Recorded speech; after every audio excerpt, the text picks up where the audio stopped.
Je suis heureux de vous accueillir sur cette centrale puisque c'est un jour spécifique aujourd'hui ou spécial, puisque c'est l'inauguration de la conversion de notre centrale qui est passée du fioul lourd à la biomasse liquide.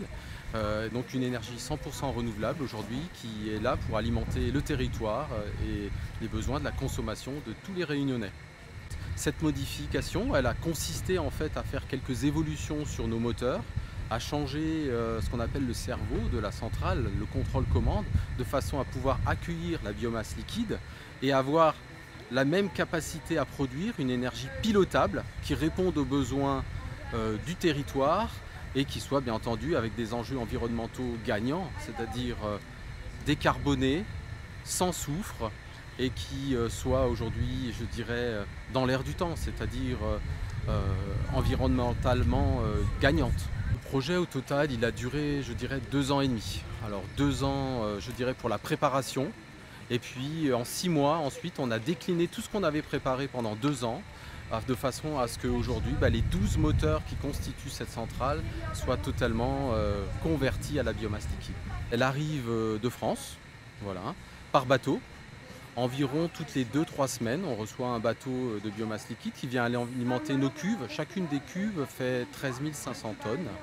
Et ces 13 500 tonnes, ça représente à peu près 2 à 3 semaines de production. Et une fois qu'ils sont dans les cuves, ensuite ça part vers nos moteurs. Alimente le moteur. Le moteur, il produit une énergie mécanique qui, via ensuite l'alternateur, est transformée en une énergie électrique. Et cette énergie électrique, elle va sur le réseau et alimenter votre domicile ou le domicile et l'alimentation de tout le réseau réunionnais. On produit aujourd'hui 1,1 TW par an, ce qui représente 40% de l'énergie nécessaire à La Réunion. C'est un coût très modéré puisque c'est 10 millions d'euros qui ont été injectés sur cette centrale pour la convertir. On a été invité par nos voisins de La Réunion pour l'inauguration de la centrale. Donc on passe en bioliquide, donc la conversion en bioliquide de la centrale de Port-Est qui est très intéressant.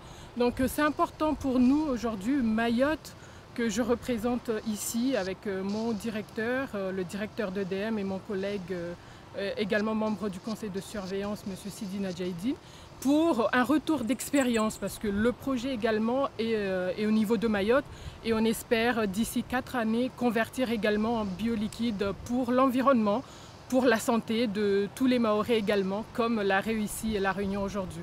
Donc c'est une très bonne chose et bravo La Réunion et voilà, on est là pour le retour d'expérience.